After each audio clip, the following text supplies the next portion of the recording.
석유 불모지 한국에 303억 배럴 석유가?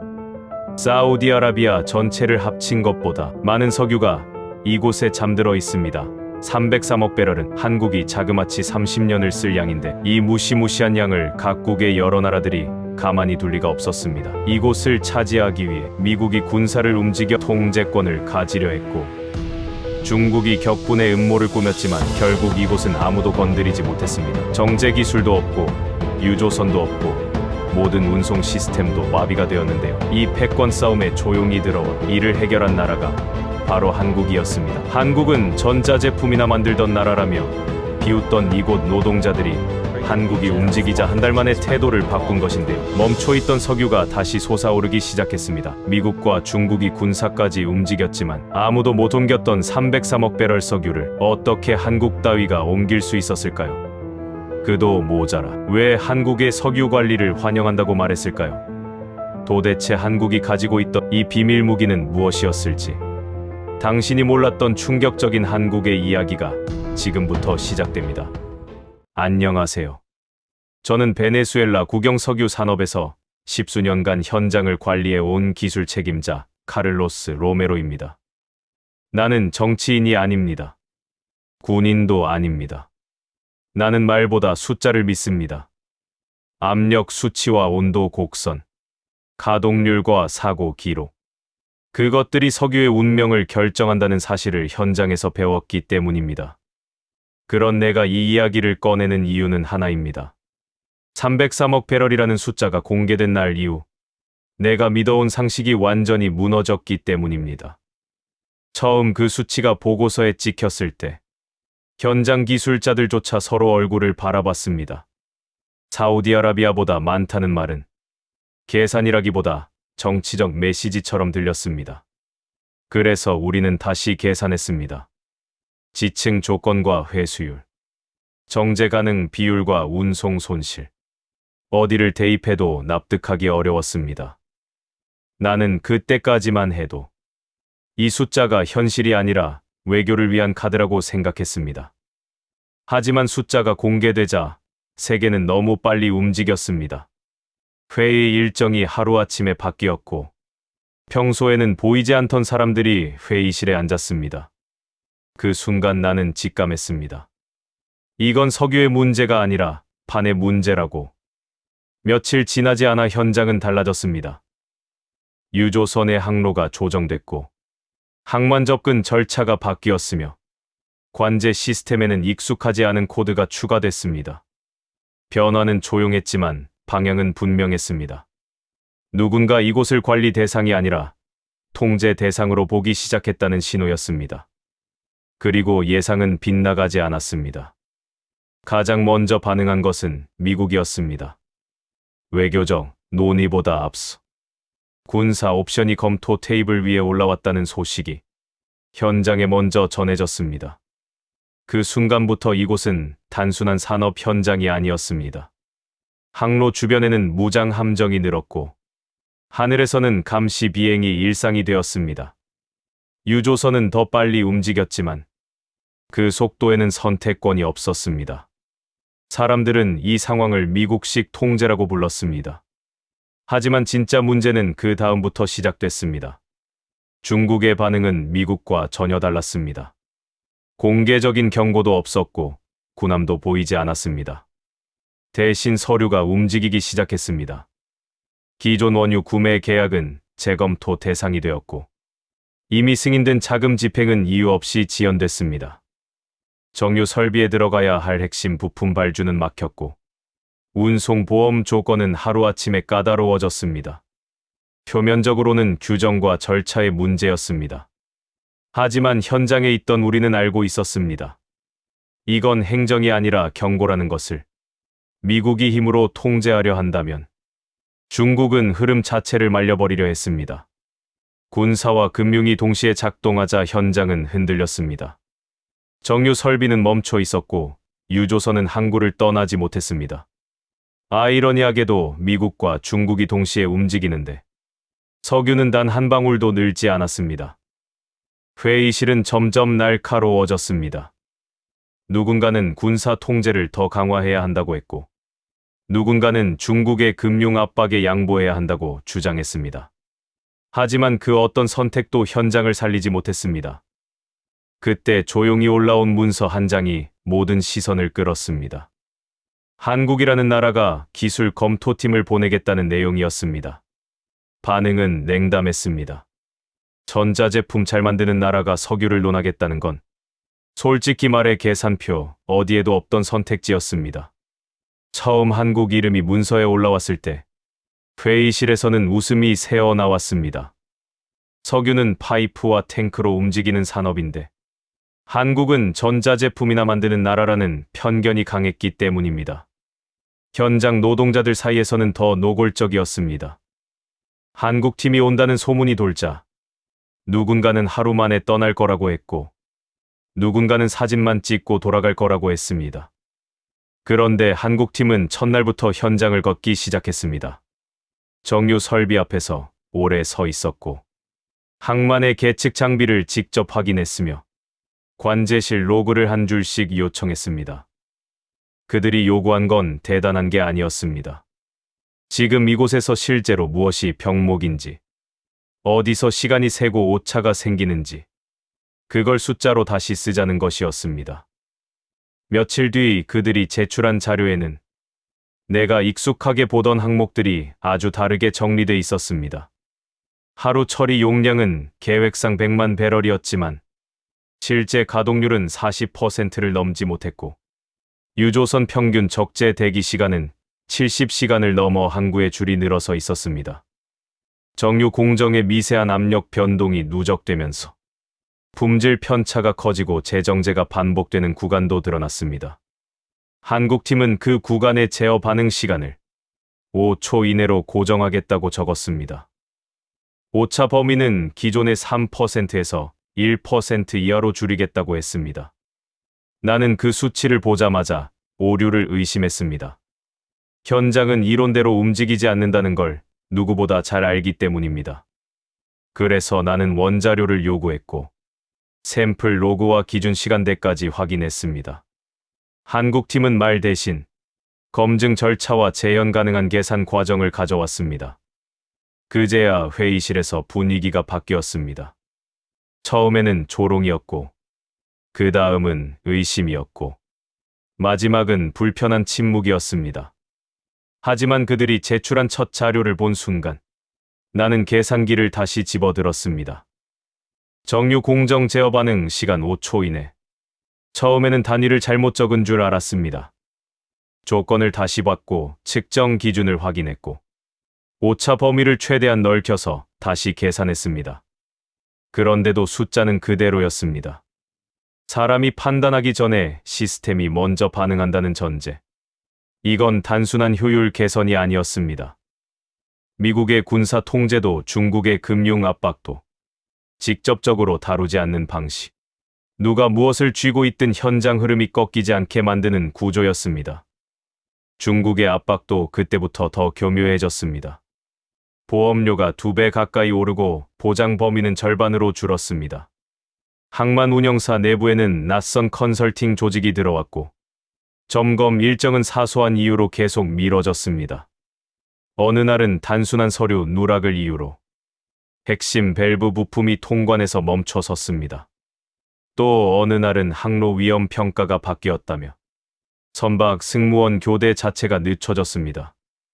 모든 일이 규정과 절차라는 이름을 달고 있었지만 연결해보면 하나의 방향을 가리키고 있었습니다. 시간을 빼앗아 흐름을 말리는 것. 그게 중국이 선택한 방식이었습니다. 미국의 통제는 정반대였습니다. 보이는 힘으로 눌렀습니다. 승인 절차가 늘어날수록 현장은 더 느려졌고 그 느림이 곧 위험이 됐습니다. 한국팀은 그 지점을 파고들었습니다. 사람의 판단을 부정하는 게 아니라 사람이 판단하지 못하는 속도 구간을 시스템이 먼저 메우는 것. 그게 그들의 설계 철학처럼 보였습니다. 내부 문서에는 이런 값도 있었습니다. 이상 징후 감지에서 경보 생성까지 평균 300m초. 자동 보정 명령 반영까지 1초 이내. 처음엔 나도 믿지 못했습니다. 하지만 관제 로그를 맞춰보니 실제로 그런 순서로 기록이 남아 있었습니다. 우리는 결국 인정할 수밖에 없었습니다. 이 구조는 누군가를 이기기 위해 만든 장치가 아니라 누군가가 건드리기 어렵게 만든 안전한 흐름이라는 사실을 이 단계에서 누구도 그 의미를 정확히 말로 정리하진 못했습니다. 다만 한 가지는 분명해졌습니다. 지금까지 우리가 붙잡고 있던 선택지들은 모두 같은 방향을 보고 있었고, 한국은 완전히 다른 방향에서 이 문제를 바라보고 있다는 사실이었습니다. 그리고 불안은 현실이 되려 했습니다. 그날은 평소와 다를 것 없는 새벽이었습니다. 항만은 조용했고 유조선은 정박 순서를 기다리고 있었습니다. 하지만 관제 화면 한쪽에서 미세한 이상이 감지됐습니다. 저반 대기 중이던 유조선 한 척이 정해진 항로에서 아주 조금 벗어나고 있었습니다. 각도 차이는 2.1도. 속도 변화는 시간당 3노트 미만. 사람 눈으로는 거의 느낄 수 없는 수준이었습니다. 미국 쪽 관제 인력은 문제없다고 판단했습니다.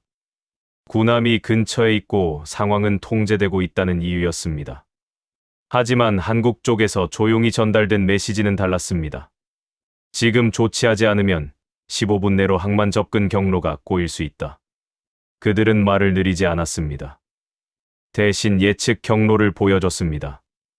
유조선의 미세한 각도 변화가 항만 크레인 회전 동선과 겹치고 그 지점에서 저반 대기 중인 다른 선박의 추진수 흐름을 교란할 가능성. 충돌 확률 2.9%. 숫자는 작아 보였지만 현장에서는 충분히 위험한 수치였습니다. 미국 측에서도 조정 명령이 내려왔습니다.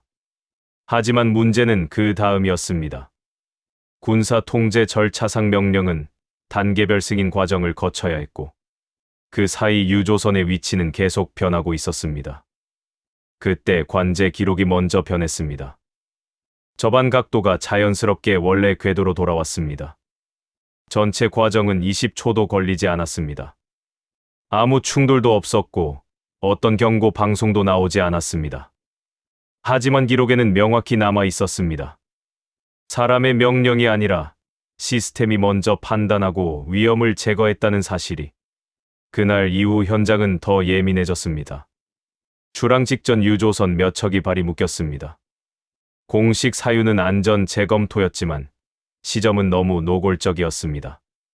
미국의 군사 통제는 더 촘촘해졌고 현장은 승인 대기 재확인 추가 보고로 묶였습니다. 아이러니하게도 군사력이 가까워질수록 석유는 더 움직이지 못했습니다. 그날 밤 문제가 터질 뻔했습니다. 해상 운송 대기 중이던 중형 유조선 한 척이 예상치 못한 통신 지연을 겪었습니다. 위치 신호가 간헐적으로 끊겼고 관제 화면에서는 선박이 짧은 시간 정지 상태로 표시됐습니다. 미국 쪽에서는 외부 간섭 가능성을 언급하며 모든 선박에 즉각 대기 명령을 내렸습니다. 위험을 줄이기 위한 결정이었지만 동시에 가장 위험한 선택이기도 했습니다. 정지 상태의 유조선은 조류와 바람의 영향을 그대로 받기 때문입니다. 그때 한국 쪽이 다시 숫자를 내밀었습니다. 통신이 불안정한 상태에서도 선박의 관성 데이터와 주변 선박의 위치 흐름을 분석해 자동 회피 경로를 계산한 값들이었습니다. 관제실에서는 아무 명령도 내리지 않았지만 유조선의 항적은 서서히 방향을 바꾸고 있었습니다. 몇 분 뒤 통신이 정상화됐을 때 선박은 이미 위험 구간을 벗어난 상태였습니다. 충돌도 없었고 엔진 정지도 없었습니다. 기록을 확인한 순간 회의실은 완전히 조용해졌습니다. 외부 개입 통신 지연 군사 통제 금융 압박. 이 모든 변수가 동시에 작동하는 상황에서도 현장 흐름은 끊기지 않았습니다. 그제야 누군가가 낮게 말했습니다. 이 정도면 방해가 아니라 공격을 가정한 설계다. 그리고 그 예감은 바다 위에서 형태를 갖췄습니다. 위기는 예고 없이 오지 않았습니다. 우리는 며칠 전부터 같은 징후를 반복해서 보고 있었습니다. 항로 주변에 정체가 불분명한 민간 선박이 늘었고 전파 간섭은 짧게 끊겼다가 다시 이어지길 반복했습니다. 관제 로그에는 특정 구간에서만 나타나는 신호 패턴이 남았습니다. 누군가는 우연이라 말했지만 현장의 몸은 우연을 믿지 않았습니다. 미국은 더 강하게 조였습니다. 항로 일부를 사실상 군사 통제 구역으로 지정했고 선박들은 승인 없이는 속도도 항로도 바꿀 수 없게 됐습니다. 중국은 더 조용하게 조였습니다. 보험과 결제 조건이 다시 바뀌었고 부품 공급 일정은 또 미뤄졌습니다. 힘과 돈이 동시에 눌러오자 현장은 한 가지 공포로 수렴했습니다. 단 한 번의 사고가 분쟁으로 번질 수 있다는 공포였습니다. 새벽 2시 17분. 대형 유조선 한 척이 항로 중앙에서 급감속했습니다. 엔진 이상 경고 통신 지연 레이더 혼선. 세 가지가 동시에 떴습니다. 더 나쁜 건 주변 상황이었습니다. 유조선 좌현으로 소형 선박 세 척이 접근하고 있었고 우연에는 다른 상선이 항로를 따라 들어오고 있었습니다. 거리 500m. 바람과 조류는 유조선을 항로 밖으로 밀고 있었습니다. 미국 측 관제는 즉시 통제 절차를 발동했지만 확인 보고 승인. 그 짧은 단계들이 바다에서는 치명적인 지연이 됩니다. 중국 측은 즉각적인 반응을 보이지 않았습니다. 그 침묵이 오히려 더 무서웠습니다. 누군가 일부러 시간을 빼앗고 있다는 느낌이 관제실을 눌렀습니다. 그 순간 한국 쪽의 대응은 더 이상 숨길 수 없는 수준으로 드러났습니다. 위험 단계가 자동으로 상향됐고 비상대응 모드로 전환이 시작됐습니다. 전환 시간 3초 이내 유조선의 추진 출력이 미세하게 조정됐고 주변 선박들의 항로가 한 흐름처럼 재배열되기 시작했습니다. 좌현으로 접근하던 소형 선박은 갑자기 속도를 줄이며 방향을 틀었고 우연의 상선은 항로를 바꾸지 않았는데도 충돌 가능 경로에서 자연스럽게 멀어졌습니다. 유조선은 감속을 멈추고 새로운 안정 속도로 복귀했습니다. 전체 과정 30초. 충돌 확률이 급격히 떨어지고 위험 표시가 하나씩 꺼졌습니다. 사건은 사고로 기록되지 않았습니다. 아무것도 부서지지 않았고 아무도 다치지 않았습니다. 하지만 모두가 알고 있었습니다. 조금만 늦었어도 이건 해상 사고가 아니라 국제 분쟁의 시작이 되었을 거라는 사실을. 그 사건 이후 현장은 조용해졌습니다. 군함은 그대로였고 회의는 계속됐지만 이전처럼 떠들 수는 없었습니다. 누가 옳았는지가 아니라 누가 실제로 살렸는지가 기록으로 남았기 때문입니다. 진짜 변화는 현장에서 시작됐습니다. 정유 설비의 기술자들 항만에 접한 팀 밤새 관제 화면을 보던 사람들. 그들은 그날 새벽을 알고 있었습니다. 말이 아니라 살아남은 경험이 기억이 되기 때문입니다. 나 역시 변했습니다. 처음에는 그들을 경계했습니다. 외부팀이 들어오면 현장은 늘 더 복잡해졌고 그 복잡함은 결국 현장 노동자에게 비용으로 돌아왔기 때문입니다. 하지만 한국팀은 달랐습니다. 그들은 회의실보다 현장 식당에 더 오래 있었고 교대 시간에 맞춰 움직였고 작업자들이 쓰는 단어로 설명하려 애썼습니다. 누가 책임을 지느냐가 아니라 어떻게 하면 책임이 생기지 않게 막을 수 있느냐를 먼저 물었습니다. 사건이 있던 밤, 관제실에서 밤을 새운 기술자 한 명이 새벽 교대 때 이렇게 말했습니다. 오늘은 집에 무사히 갈 수 있겠네. 그 한마디가 이상하게 오래 남았습니다. 석유 산업에서 안전은 문장으로는 쉽지만 현장에서는 늘 가장 비싼 선택이었기 때문입니다.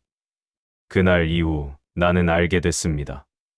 현장이 한국을 받아들인 건 한국이 강해서가 아니라 현장이 먼저 살았기 때문이라는 것을. 사건 다음 날 아침, 정유 설비 정문 앞 통로에 현장 노동자들이 조용히 줄을 섰습니다. 누가 지시한 것도 아니었고 누가 모이라고 한 것도 아니었습니다. 그저 서로 눈을 맞추고 같은 방향을 향해 서 있었을 뿐입니다. 한국 검토팀이 나타났을 때 한 기술자가 낡은 안전모 하나를 들었습니다. 기름 자국과 흠집이 남은 안전모. 그 위에 적힌 글자는 단순했습니다. 고맙습니다. 그 안전모는 한국팀에게 건네졌고 사람들은 하나씩 펜을 꺼냈습니다. 서명이 시작됐습니다. 정유 설비 기술자, 항만 관리자, 운송 담당자, 정비 인력. 그들은 안전모에 이름을 남겼습니다. 그리고 마지막에 한 문장을 적었습니다. 우리는 통제받고 싶지 않습니다. 우리는 지켜지고 싶었습니다. 그날 오후 안전모 사진이 내부망을 타고 퍼졌고 공식 채널로 짧은 문서가 올라갔습니다. 한국과의 협력 지속, 현장 안전과 물류 안정 우선. 긴 설명은 없었습니다. 필요가 없었습니다. 숫자가 대신 말해주고 있었기 때문입니다. 생산 중단 제로, 해상 사고 제로, 강제 정지 제로. 그리고 그 이후 정유 설비의 가동률은 서서히 올라갔고 대기하던 유조선의 줄은 눈에 띄게 짧아졌습니다. 누군가는 이걸 기적이라고 불렀지만 나는 기적이 아니라 설계라고 부릅니다. 초 단위로 결정을 내리는 구조. 사람을 살리기 위해 먼저 움직이는 흐름. 그게 우리가 그날 목격한 한국의 방식이었습니다. 이제 사람들은 말합니다. 303억 배럴은 아무도 빼앗지 못했다고. 나는 그 말이 맞다고 생각합니다. 그 석유는 총 위에 놓이지 않았고 돈 위에 놓이지 않았으며 음모 위에 놓이지도 않았기 때문입니다. 그 석유는 사람과 시스템 위에 올라가 있었습니다. 한국은 석유가 나지 않는 나라였습니다. 하지만 석유가 움직이려면 무엇이 먼저 지켜져야 하는지를 가장 먼저 고민한 나라였습니다. 그래서 결국 303억 배럴은 힘 앞에서도 돈 앞에서도 움직이지 않았습니다. 오직 지킬 수 있는 손 앞에서만 움직였습니다. 그 손이 한국이었습니다.